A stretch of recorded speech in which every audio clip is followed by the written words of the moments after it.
అందరికీ నమస్కారాలండి. మన మానవ జాతిలో గల ఒక సమస్య ఏమంటే భౌతిక శక్తులు ఉంటాయి కానీ ఆత్మశక్తులు ఉండవు అని అనుకుంటూ ఉంటారు. ఆత్మశక్తులు ఉండవని కూడాను కొందరు అంటుంటారు. అందులోని భాగంగానే ఎన్నెన్నో అనుమానాలు, కొంతవరకు నమ్మకాలు, కొంతవరకు అపనమ్మకాలు. అయితే భౌతికంగా ఒక గింజ భూమిలో ఎత్తే 100 గింజల కాయ కాస్తుంది కదా, అదే జాతిలో ఇది మాత్రం సత్యమే కదా.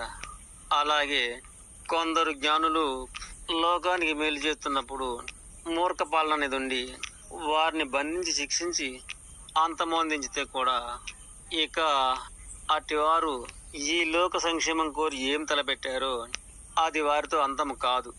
అది కూడాను ఒక గింజ 100 గింజల కంకి ఎలా ఉందో అలాగే వీరు కూడాను సృష్టిలో కలిసిన వారి ఆశయాల మార్గాన వందల మందే కాదు, కాలక్రమేణా వేల మంది కూడా పుట్టుకొచ్చేది. ఇది కూడాను కొంతవరకు మనకు సాక్ష్యాలుగా కనిపించిందే కదా.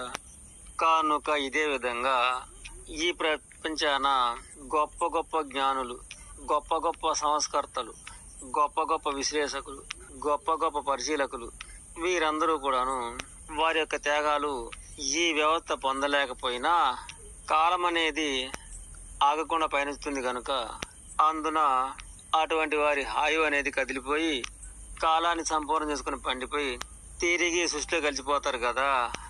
ఇక ఇట్టి వారికి జ్ఞానం అనేది కూడాను కనిపించబోని శక్తులై ఈ మానవ సమాజంలో పుట్టుకొస్తున్న మానవ తరాలలో అటువంటి శక్తులు అవి ఆ విధంగా కొందరిని ఆవరిస్తాయని, అందుకే కొందరు చిన్న వయసులోనే గొప్ప కార్యాలు సాధిస్తారని, దానికి కారణం ముందు కాలంలో పోయిన వారి యొక్క జ్ఞానమేనని నమ్మవచ్చు.